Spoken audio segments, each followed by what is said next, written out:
بسم اللہ الرحمن الرحیم. السلام علیکم ناظرین. یہ دیکھ سکتے ہیں آپ یہاں پر یہ ہے سہراب گوٹ کا برج، فلائی اوور جسے کہتے ہیں، سہراب گوٹ کا، جو گلشن سے ٹریفک کو جوڑتا ہے شفیق موڑ اور ناگن کی طرف. ناظرین خستہ حالی کا شکار ہے. یہاں کنسٹرکشن کا کام پچھلے تقریباً 1-1.5 مہینے سے جاری ہے. ہم اس کو اگست سے دیکھ رہے ہیں اور بارشوں میں بھی یہاں بہت ٹریفک جام رہا.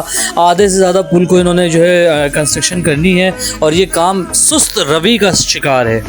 اعلیٰ حکام سے، بیرسٹر مرتضیٰ وہاب سے اور دیگر اعلیٰ حکام سے گزارش ہے کہ جلد از جلد نوٹس لیا جائے، کیونکہ یہاں پر آپ دیکھ سکتے ہیں کہ سینکڑوں کی تعداد میں گاڑیاں ٹریفک میں پھنسی ہوئی نظر آتی ہیں، جس کی وجہ سے لوگوں کو بڑی دشواری کا سامنا ہے.